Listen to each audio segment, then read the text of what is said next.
look at the slide, you will see that there are several geographical names.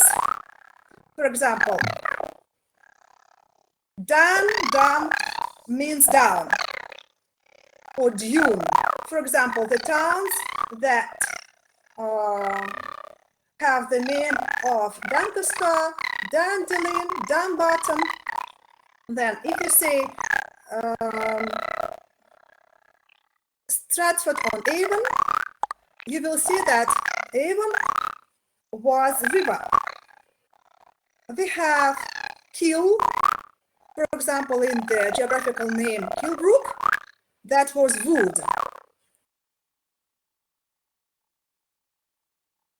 We still have, for example, Loch, like lake.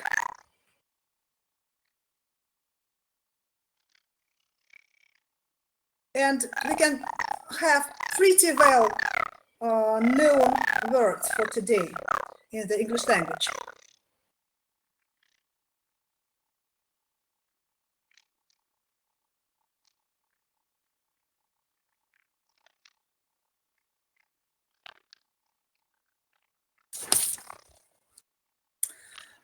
If we come to the idea of the Celtic language and the Celtic race, we can say that they came to the British Isles from France about 3,000 years ago. And if we compare their thinking and their understanding of nature, we can say that it was very primitive. Celts, by their nature, were very strong. They were fighters. They were able to mine tin, and they carried on trade with their neighbors.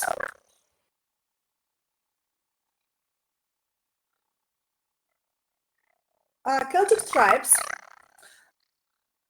they were called the Picts, penetrated into the mountains in the north. And of course, the Scots settled in the north also at that period of time. And the Scots came in such large numbers, that's why the name of Scotland was given to the country. We can say that Celtic tribes were very powerful and they held most of the country. That's why we can say that we have the invasion of Celtic culture. Celts didn't have any towns. They lived in villages. What were they famous for? They were famous for the usage of copper, iron, tin. They also had lots of herds. So they had cattle and sheep. Also, they cultivated crops.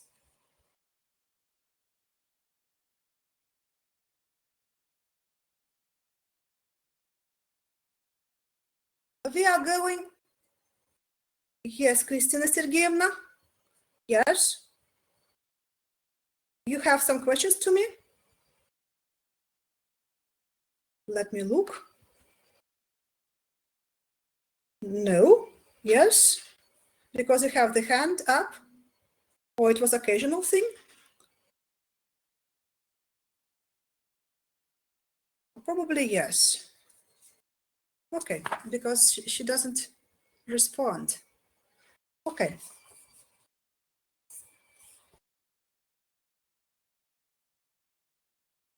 I'm going to move you into the mythology. But before that, I need to mention that the Celts worshiped nature and they believed in many gods. They have the Druids, so-called the priests. The Druids governed the Britons.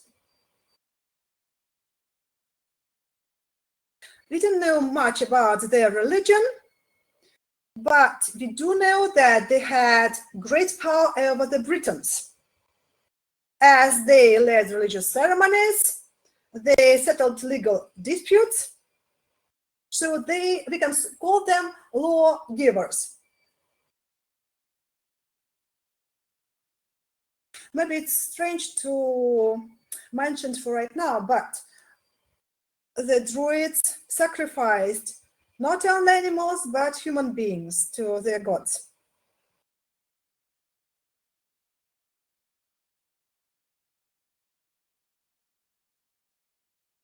Of course, Celts, as many other ancient peoples, made up many legends about their jobs, about their heroes. They called their legends sagas.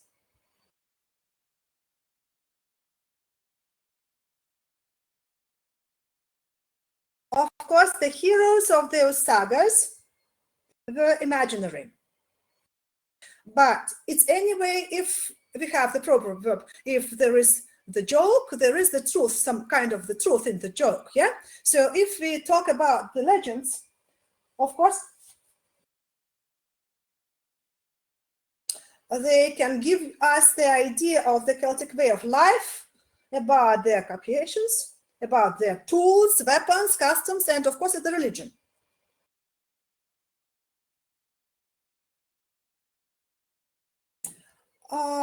Maybe you need to write down this one to yourself. The greatest hero of such sagas was Cuchulainn. Cuchulainn. Do I have it here? No. How do you write his name? Let me do it.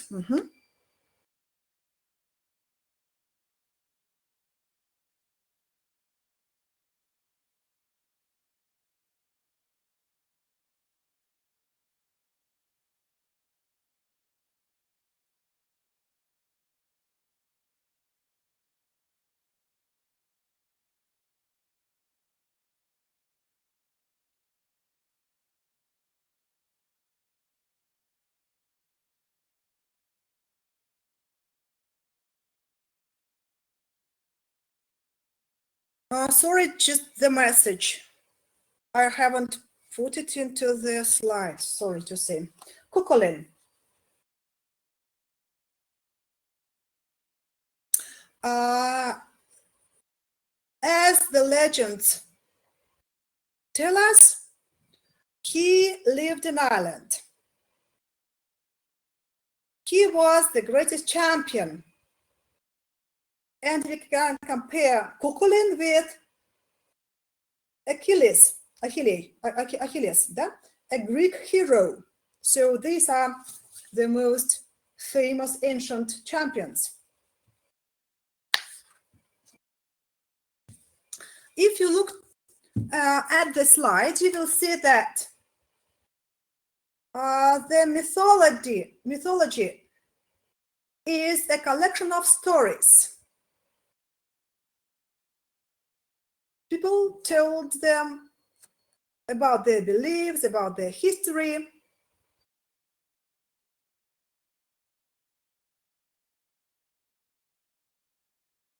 Of course, if we talk about the mythology, we couldn't help speaking about deity, божества, Бог, deities. Because most often the deities' daily activities are described in this mythology. If you look at the slide, you will see that there are several types of mythological narrations. So you see legends. Legends do not have religious or supernatural context. They have philosophical and moral meaning. For example, we have the legend that is called Tale of Atlantis.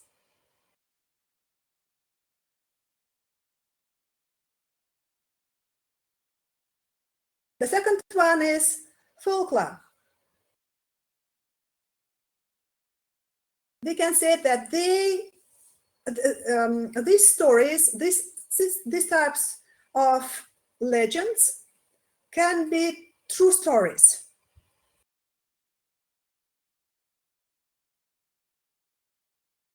And if you look at the slide, you can see that they are told within limited geographical area. For example, about some small town or about some mountain. The next one is fable. It's all about the morality. It has the moral. And of course, in fables, the main actors or characters are the animals. The next one is primitive myths. They are told by clergymen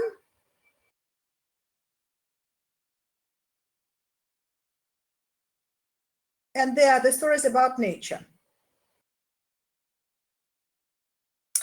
And the last one is pagan myths.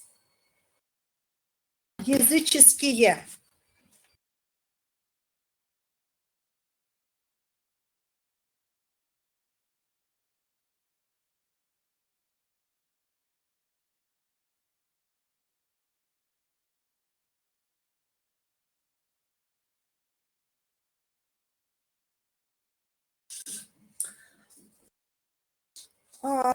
If you see at the slide, they are the like Greek and the Roman tales.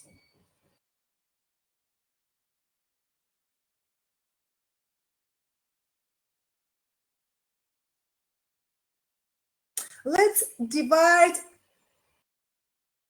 the myths into four main groups. Would you please look at the slide? The first is cosmic myths. It's about the end of the world. The second one is theistic myths.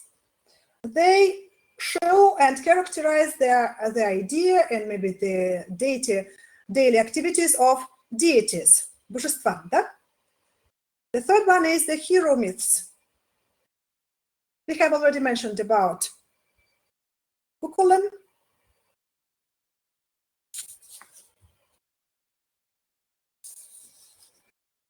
And the last one is the place and object myths. They just observe some specific places.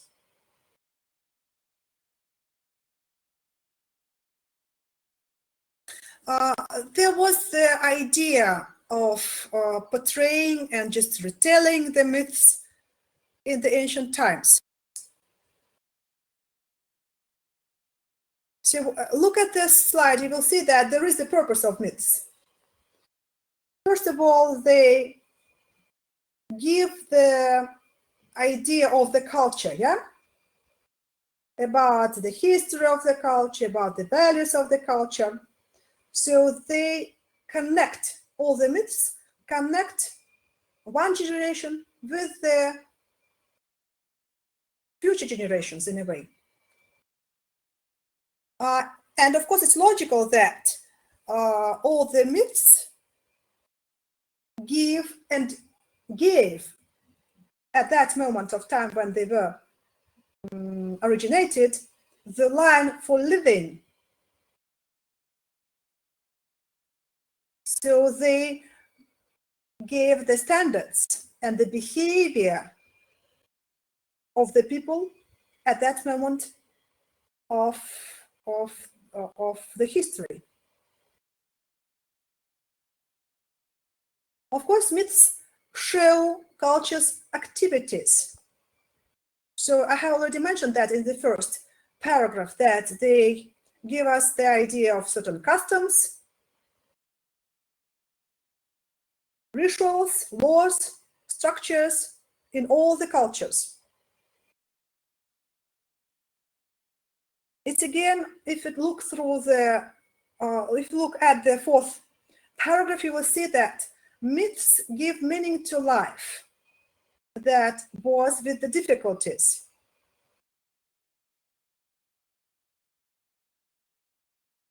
Because all that information gave the heritage to the future generations. Also, the myths explained the unexplained to the people who made them. Because obviously they didn't know what was the reason of the death, what was the reason of the crisis, some maybe other mysteries. And if you look through the plan, and if you look at the sixth paragraph, you will see that the sixth one and the second one are very interconnected, because in the second we see that the myths give the lines for living, and of course the sixth one is just the conclusion, the result of it, that myths offer role models. Because the children, for example, used the information about the heroes to understand the nature or maybe the life better. So this is all for myths for today. Let's move on to the influence on the literature at that period of time. We are still on the 4th century, yeah? We are still discussing the people who lived and who were called Britons.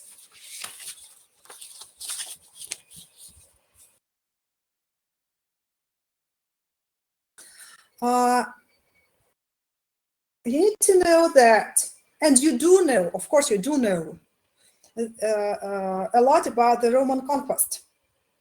It was in the year 55 BC that Britain was conquered by the Romans. And of course, it's not surprising that, of course, as Romans had their language that was called Latin,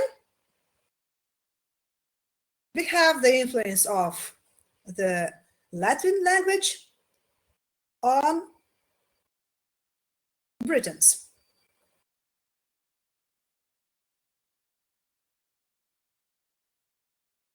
You do know that Romans were very good constructors because they were ready to build many-storied houses already at that period of time, bridges, roads. They used so many valuable metals.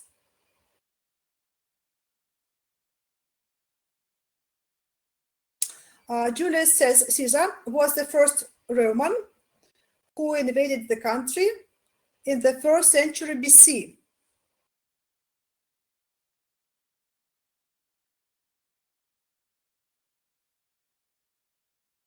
To conquer, he had to encamp troops all over the country. Of course, the result was that there was the conquest, but the result from the point of the history is in that we have lots of English cities that rose later from those camps. And if you look at the slide, you will see that many English towns have the Latin ending. Lancaster, Manchester.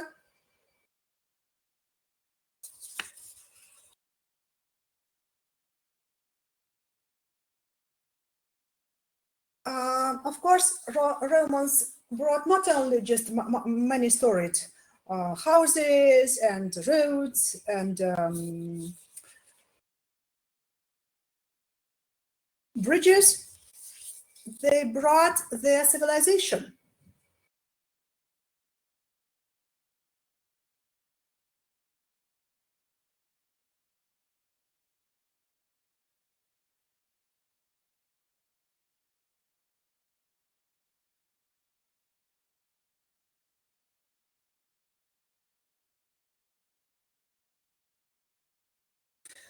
Also, in this century, we have the great influence of the church itself, yeah? And we can say that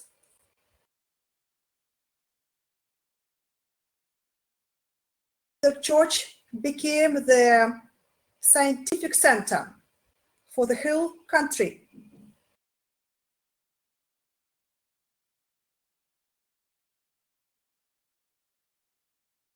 Clergymen or the monks wrote stories and verses, stихи, да, verses.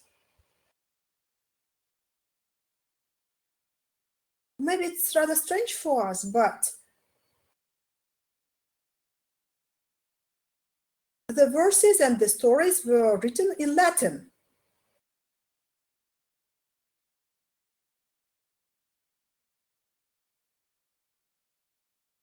If you look at this slide, it's rather rare that we have some Anglo-Saxon verses and stories. We have just one, and that is very famous. Cadman. He wrote his stories and verses in Anglo-Saxon. We do know him by his famous poem Paraphrase, and he put the Bible story into verse.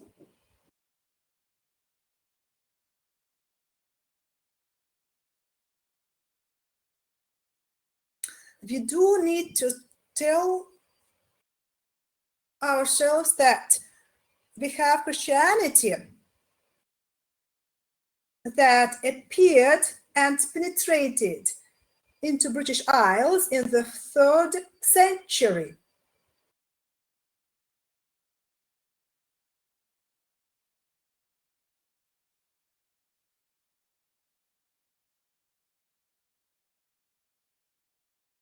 It's rather logical because we have the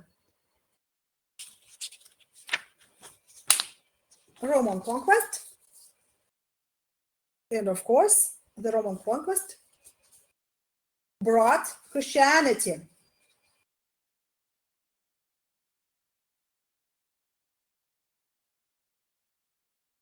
So we can see that the Roman occupation lasted for more than 400 years, so 4 centuries. And after that, the Roman troops left Britain.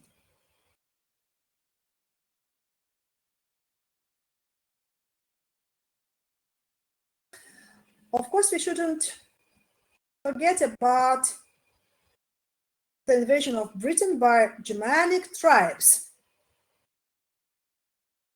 So after the Romans left Britain, we have the invasion by Germanic tribes.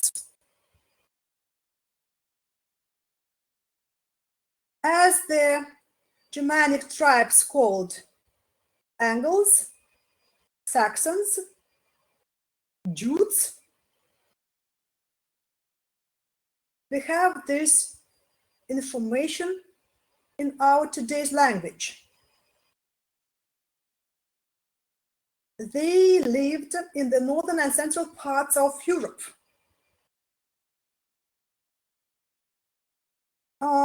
If we say that the Romans brought the education, the civilization to Britons. The Germanic tribes kicked the country back in its educational and cultural development. So the educational and cultural development stopped in a way. They were pagans. They believed in gods.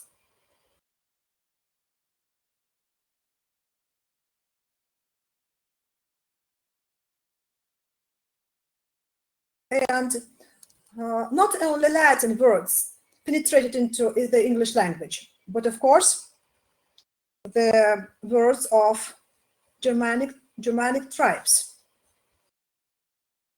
For example, if you look at this slide, you will see that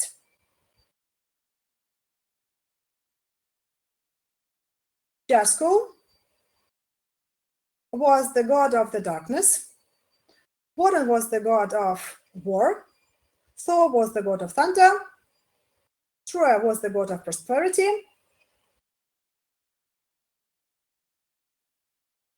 and when they learned to divide months into weeks and every week into 7 days, they gave the names of the gods to all of them. So of course it's easy to understand that. Sunday is the day of the sun. Monday is moon. Tuesday the day of god Jaskul.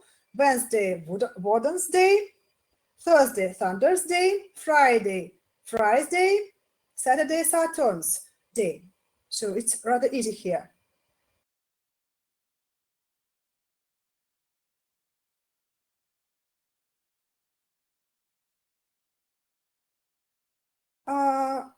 You do remember that Germanic tribes were pagans, and that's why they separated Britain into 7 kingdoms: Kent, Sussex, Essex, Wessex, Mercia, East Anglia, Northumbria. And it's the same as it was in the Russian history. You remember that our Tsars quarreled with each other. So, but anyway, sooner or later they became one nation. And they created Anglo-Saxon England.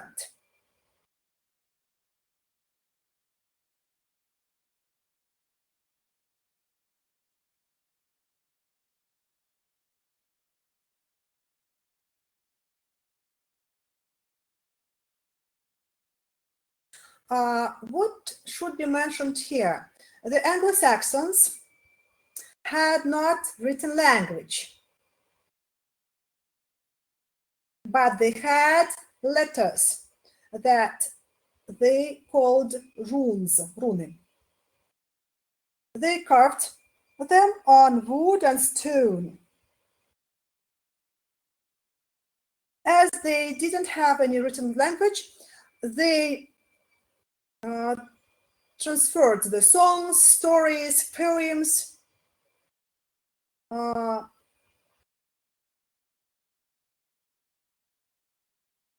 from generation to generation, and they memorized them.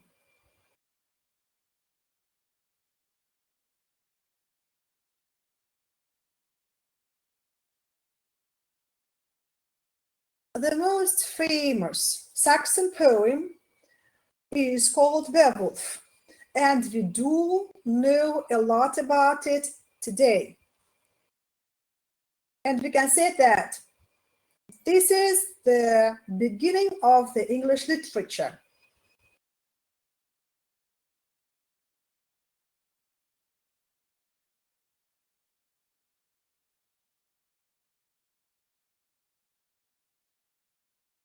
If you look at the slide, I have given you a couple of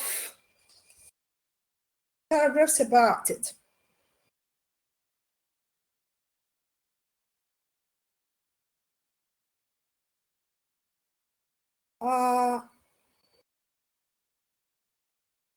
It's no surprise that there is no mentioning of England. And you will understand this fact later.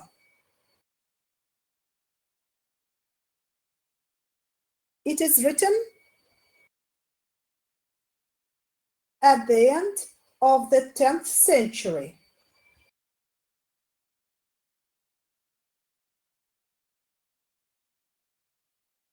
But it was composed in the 18th century. The poem was given the title Beowulf only in 1805 and wasn't printed until 1850.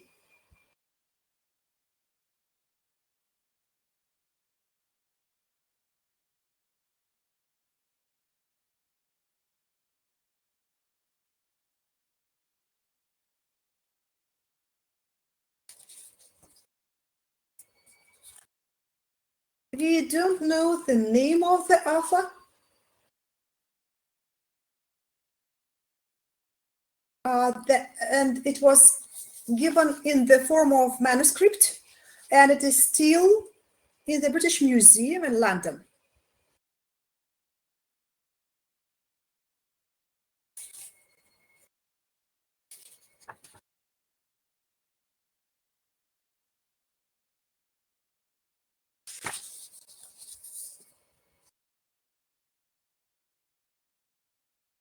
If you look at the slide, you will see that the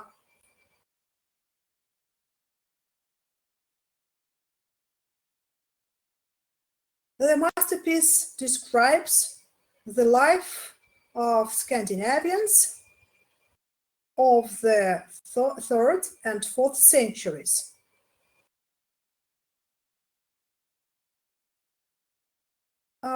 It's all about the Jutes who lived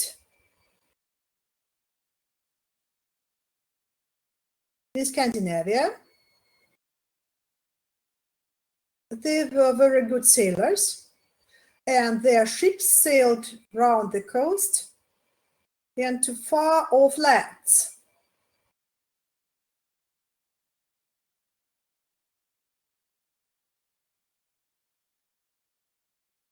The people were divided into classes.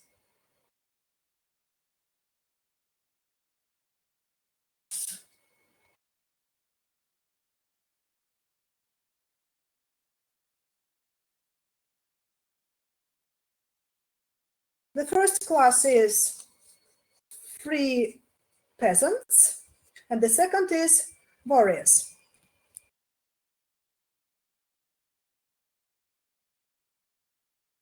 The peasants planted the soil, and they served the fighting men.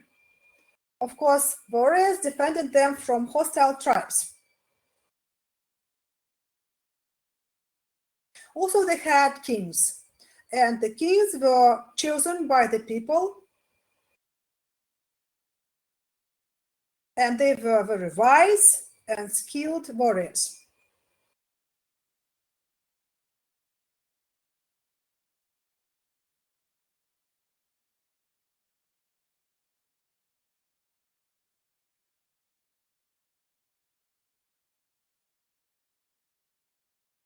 As I have already mentioned, we have two classes, peasants and warriors.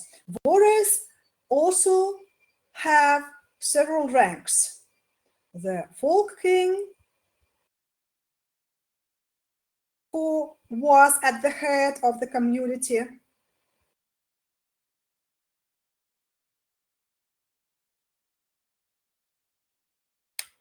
As for the other warriors, they are less important.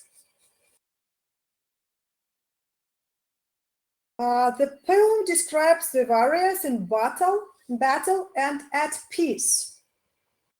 What do we mean at peace? it's during the amusements.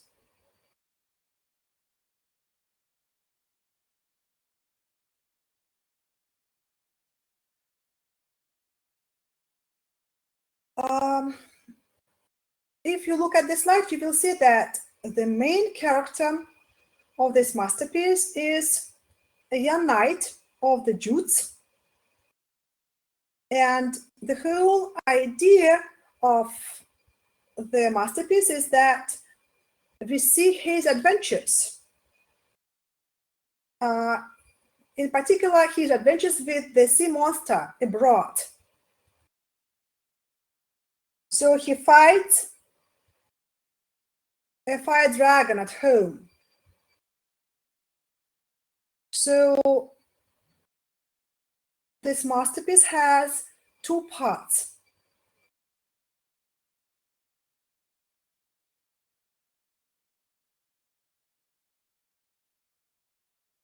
Beowulf is ready to sacrifice his life for his people.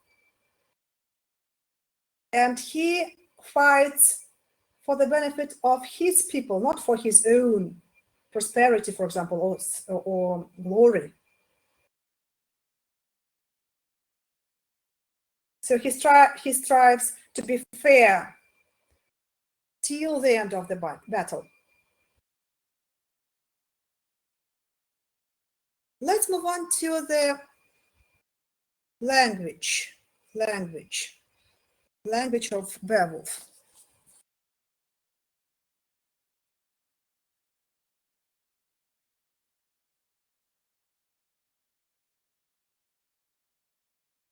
I have already mentioned that the poem itself is an English poem.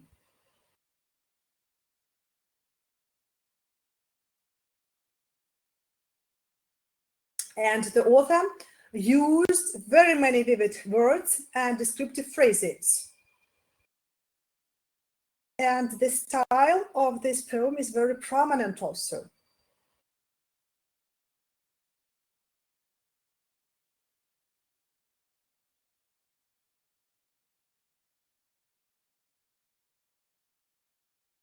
If you look at the slides, you will see that many nouns and names of people are given with one or even two descriptive words.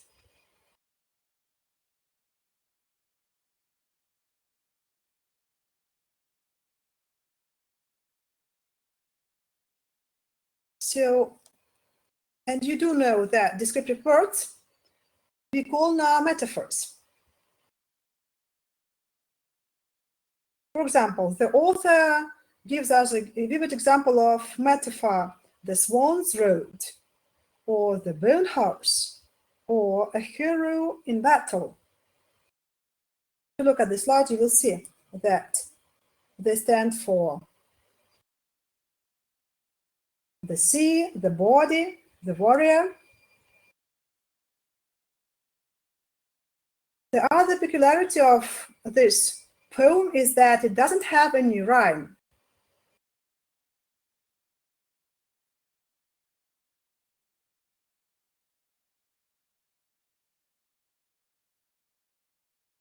But we do have the stress syllables of one line that begin with the same consonant. Today we call it alliteration. If you look at the slide, you will see the folk, kings, former, fame, we had heard of. So we have FFF everywhere. Then B, bore, it bitterly, he bided in darkness. So we have plenty of alliteration here.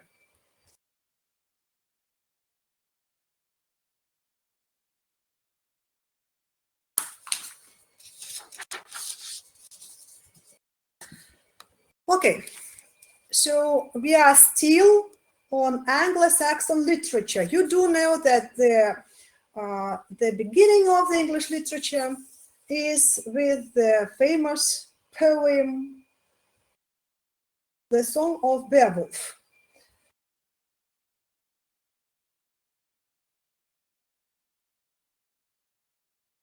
I have already mentioned that Christianity penetrated into the British Isles in the 3rd century with the Romans.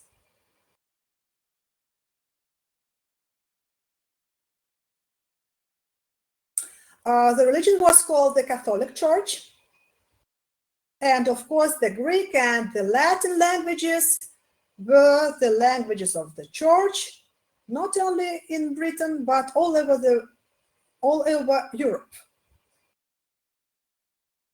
You do remember that I have already mentioned that at the end of the 4th century we had the conquest of Germanic tribes that were pagans. You do remember that I have already mentioned that in the 7th century the Anglo-Saxons became Christianized.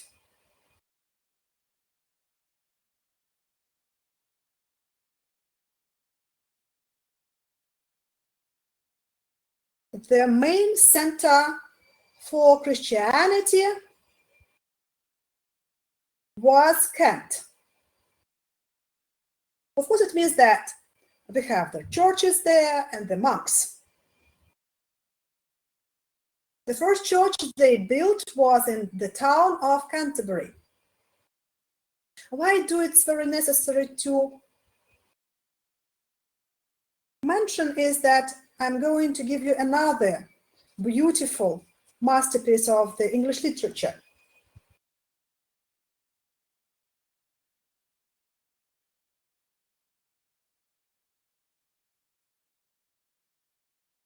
At that period of time, we had lots of Latin words that were introduced into the language, of the language, of course, Anglo-Saxons.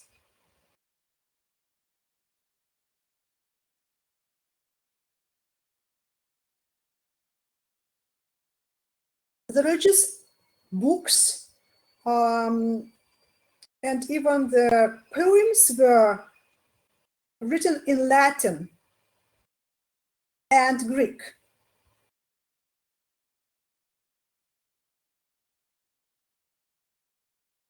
And the church became the center for education and learning in the whole country.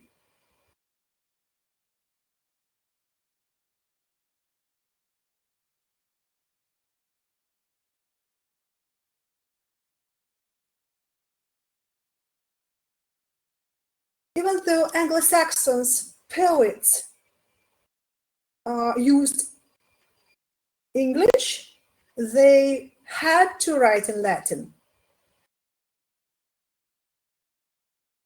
Let's move on to the very famous author that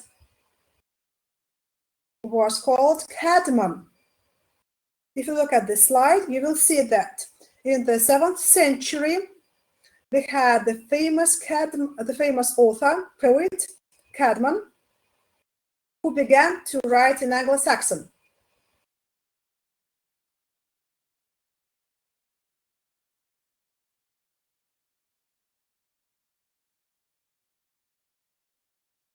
He had religious poetry, and he wrote his famous poem, The Paraphrase.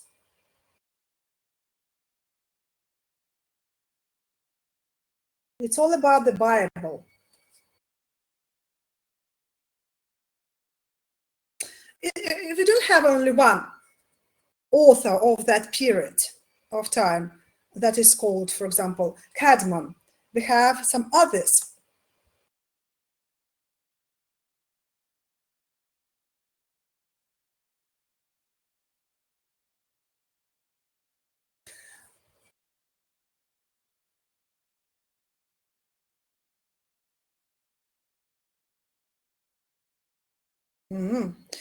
Maybe you need to insert the name here. I will I will put it as the note.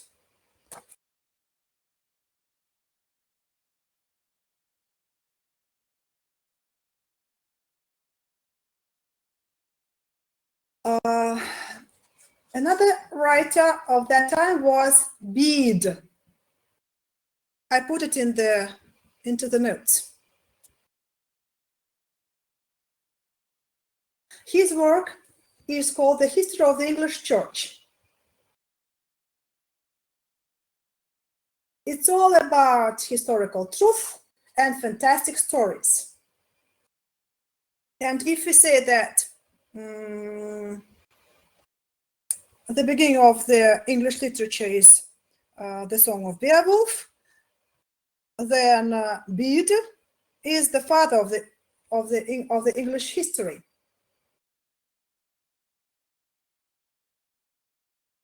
If you look at the slide, you will see the third one, the third outstanding figure.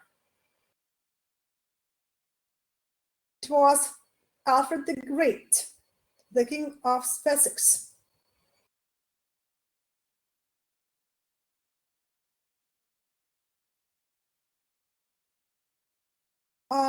He is famous for his attempt to develop the culture of his people. He founded the first English public school for young men. He translated the church history of Bede from Latin into Anglo-Saxon.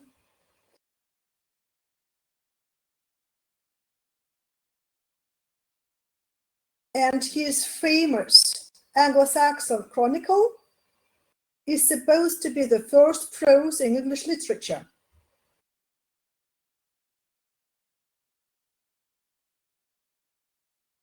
It is so famous that even after his death, it was still in process.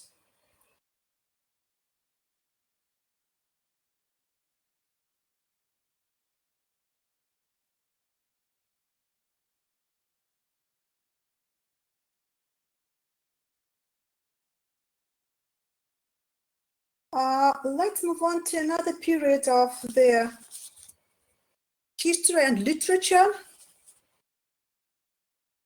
And it became after 1154, when we have the Danish influence, because the Danes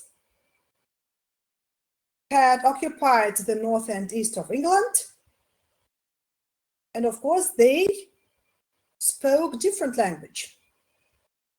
So we can say that we have another influence, the Danish influence.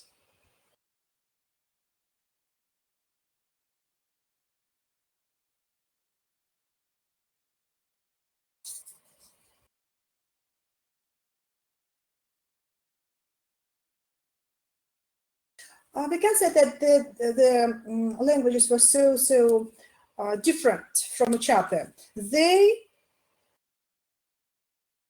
had one and the same roots of the words. The endings were different.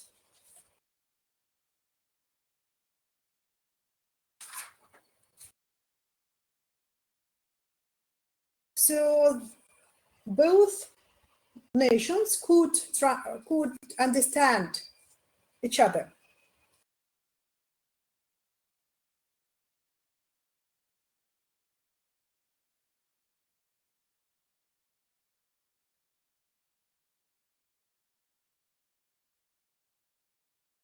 So the Danes changed the words concerning the law, ships, fellow, husband, sky, ill, in a way. Let's move on and look at the next slide. We have the Norman Conquest.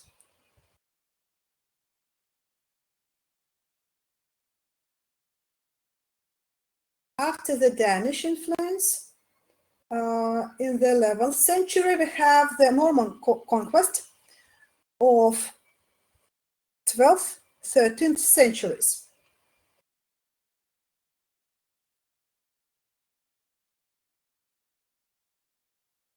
It's again, if we compare the Russian history when the earls and dukes fought with each other, they had lots of conquests from outside the country. So it was the same with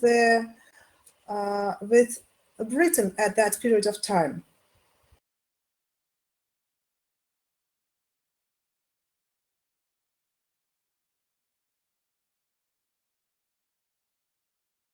In the 12th century, we have the Norman Duke, William the Conqueror, who conquered the whole of England within 5 years. It began with 1066, and 5 years later, he got everything.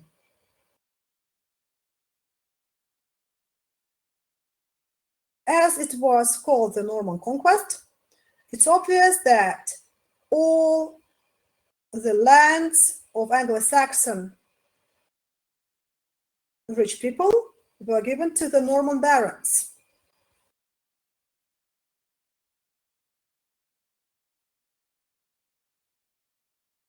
The English became the servile class, рабский, холопский, да? As the Normans spoke Norman French, of course, we have this influence on the English language. And if you look at the slide, you will see that all the communication at that period of time was on 3 languages.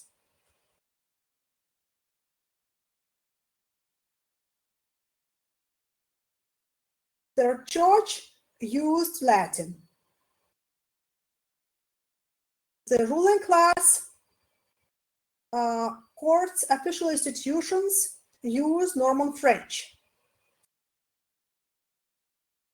And of course, common people used Anglo-Saxon.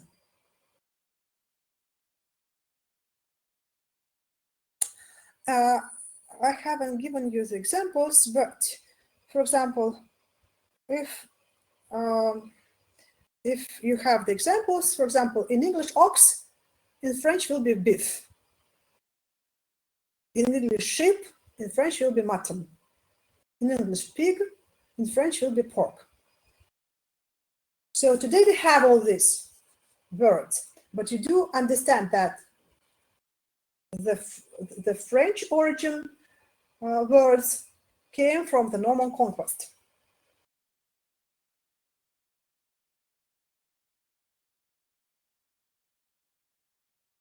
Let's move on to the literature itself. I have already mentioned that as we have 3 languages throughout the host country, it's also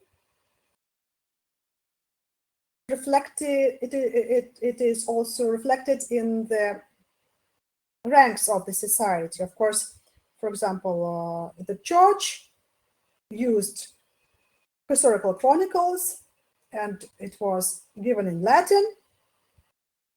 The rich people used Norman French and wrote their poetry in Norman French.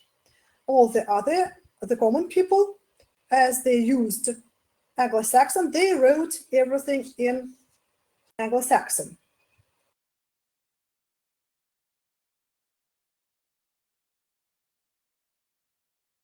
Let's move on to the genres of literature at that period of time.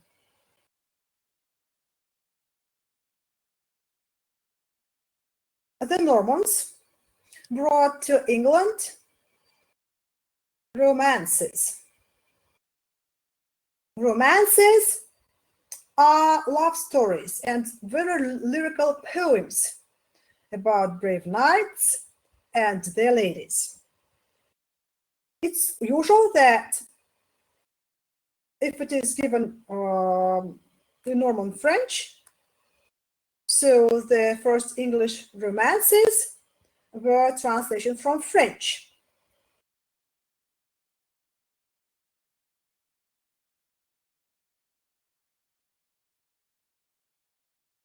Of course, from the 12th century, we see the appearance of romances of author.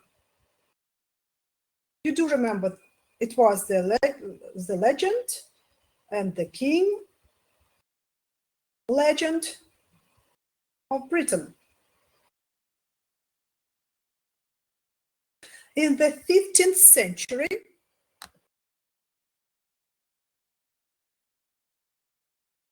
if you look at the slide, you will see this information that in the 15th century, Thomas Malory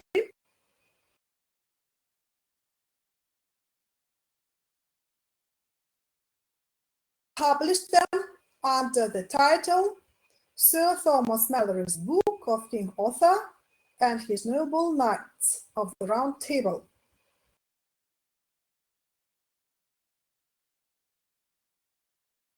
Maybe you have read about them, and maybe you have watched a movie about them. The fact that the knights gathered in King Arthur's city of Camelot. They were bright. They struggled against robbers, against bad kings and monsters.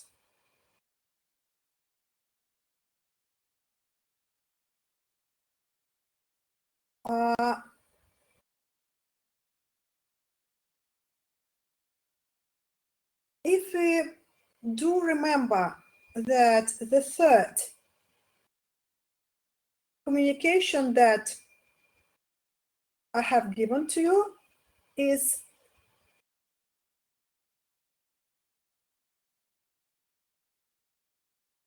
connected with the common people who have used Anglo-Saxon. And at that period of time, we can say that their thoughts reflected in fabula. Look at this slide. Fabula. Fabula is the funny story about townsfolk. We can also call them fables. All fables, I have already mentioned, contain a moral aspect.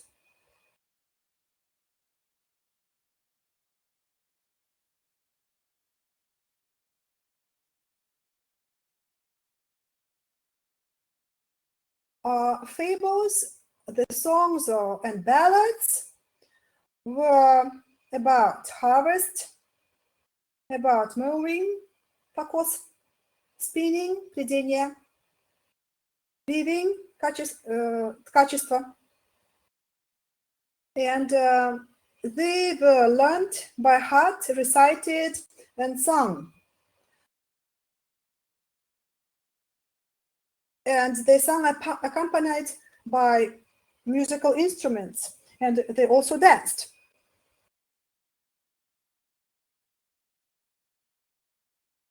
Look at this slide and you'll have the conclusion.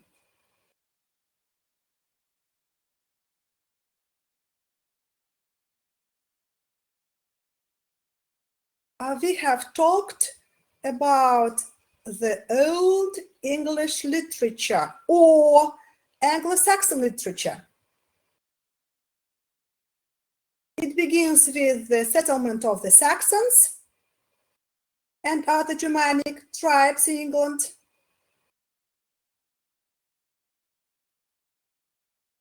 And ends after the Norman Conquest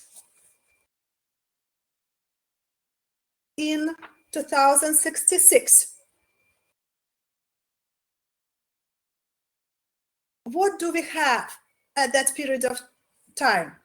We have the epic poetry, we have Bible translation, we have chronicles, legal works, riddles, загадки, да? And others. We have riddles. No. Riddles. Yes, riddles. I was thinking about rhymes. Thank you, Nikita. You correct me if you have if you see something, because sometimes I just talk and I do hear myself, and I think about rhymes, but saying that riddles instead of riddles. Sorry. Okay. Thank you, Nikita. If you look at the slide, you will see that we have 400 surviving manuscripts from that period of time.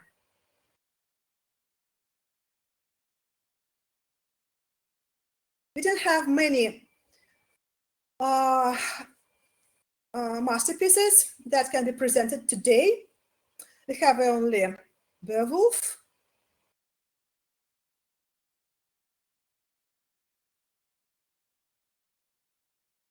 we do know about Cadman.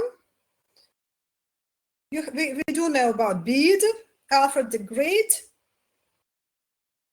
I haven't given you anything about Sineful because it's not that very famous.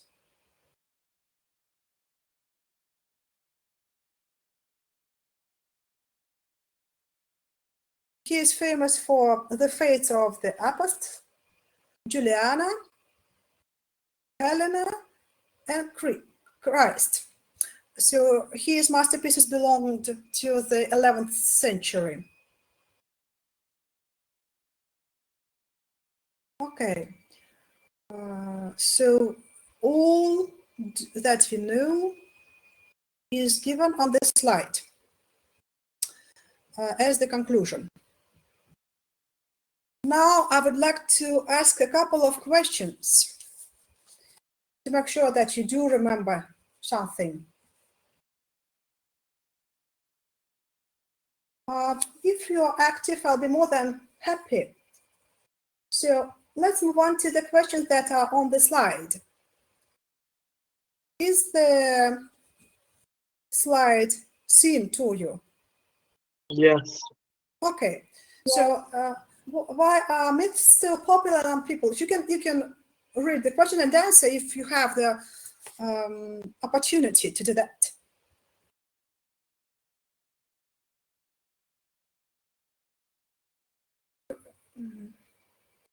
Daria Nikolaevna, can you?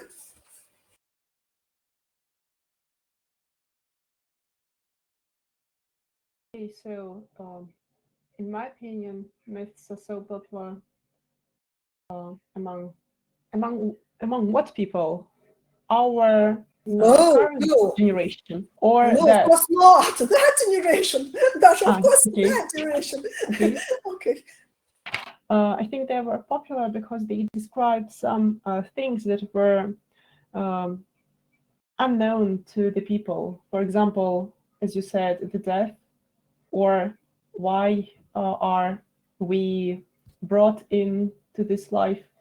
Maybe what are the main, how to say, nature. I don't know how to say. Why is it raining, for example, or why is it cold during the winter times? So I think the main reason was that it gave some meaning to the life itself. It also. I also think that taught junior generation, I don't know, smaller generation, how to live. Of course. What